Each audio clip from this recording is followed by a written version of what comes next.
Hey there, I'm Jeff Barca-Hall.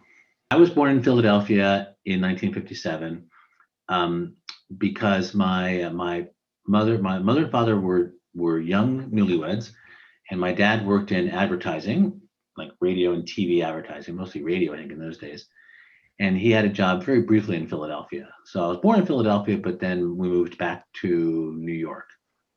And my dad was from Armonk, New York, and my mom was from Queens, New York.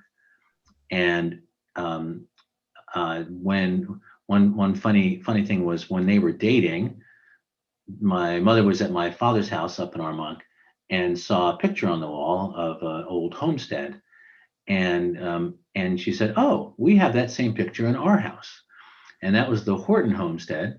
So the two of them were actually descended from the from Barnabas Horton and some of the early settlers on the tip of Long Island. Wow. Um, and Lynn was born, Lynn, my father, and Corey, my mother, um, were then married for about a little less than 10 years and had four kids. I've got three younger brothers. Um, and Lynn's father was Warren, and his mother was Esther. And Warren was a newspaper editor for the New York Daily News. They had come to New York. He had come to New York after marrying Esther from California. So, and I didn't know this growing up. So Warren was born in California, and he, as I said, my grandmother Esther had been, I believe, in like the first class of women at Stanford. The two of them moved to New York in the late 1920s because Warren got a job offer with the New York Daily News. He'd been working for the Sacramento Bee. Hmm.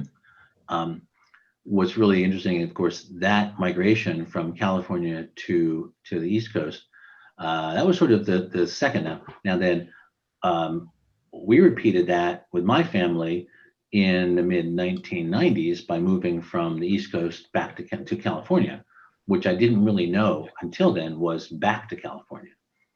So Warren's father was James Augustus Hall, and James Augustus was born in California because his father, Richard Felix, had moved there from Virginia in around the time of the gold rush. So so Richard Felix moved from Virginia to California before California was even a state. I think it was the gold rush, 1849, 1850, that time frame. Then had James Augustus in California. James Augustus has a very interesting history himself. There, if I've got time, I'll tell you about it. But he then, after going to Alaska in 1900 and getting lost for 67 days, he did have children. One of them was Warren. Otherwise, I wouldn't be here, and neither would you, Sage. He had a Warren in 1903. So when Warren in 1927 or whenever it was moved to the East Coast, he was leaving behind his family in California. I grew up on the East Coast. My dad was born in 1935.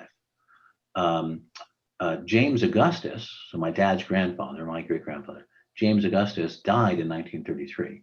So my father, Lynn, never knew his grandfather, and in fact didn't know much about him. I never heard about him.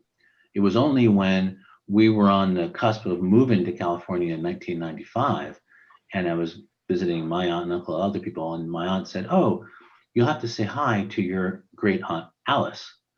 And I was like, "Who?" And so Alice was Warren's sister, who was still alive at that time. She died a few years later in California when we moved here, and that was the first clue I had about the California history. I knew that my grandfather Warren, who wrote, I knew that he used the pseudonym Watson Cruz to submit a second article to the Saturday Evening Post, one in his own name and one under a pseudonym. And I didn't really realize until we moved out here that Watson Cruz was short for Watsonville and Santa Cruz, and Right. that's where he'd been born. Um, so It's uh, fascinating. yeah, yes, and here we ended up back in Santa Cruz County, especially when we moved to Santa Cruz, right by the old family roots.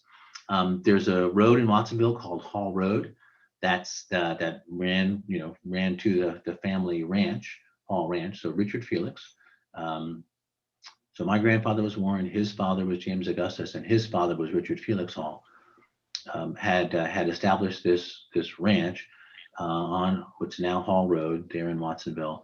There's Hall District School, an elementary school that's there on a corner of the property, or there on the property that's there today. That was deeded from that family plot. And James Augustus,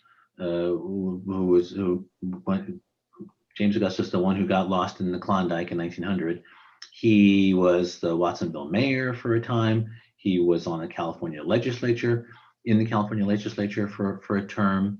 He was the district attorney of Santa Cruz County for a time period.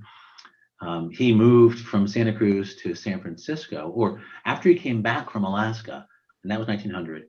He then moved to Santa Cruz, established a law firm there, remarried. He had no children from his first marriage before he went to Alaska. Remarried, had Warren, and two other children, one of whom passed away as an infant, the other one being that woman Alice I mentioned. I know that my grandfather Warren had recollection from as a very young kid of watching the San Francisco fire of 1906. So Warren was born in 1903. I always think of his birthday as 3303. Pretty sure that's what it was. So he was 3 years old at the time of the San Francisco fire from the earthquake. So he remembers that. James Augustus and stayed in San Francisco for a while. Then Warren went back to the East Coast and raised his family there.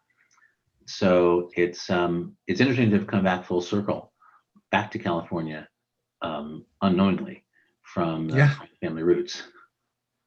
Right. What are the chances of that? Yeah. Evidently, we're part of the family, as many families do, one coast to the other, back and forth in different generations.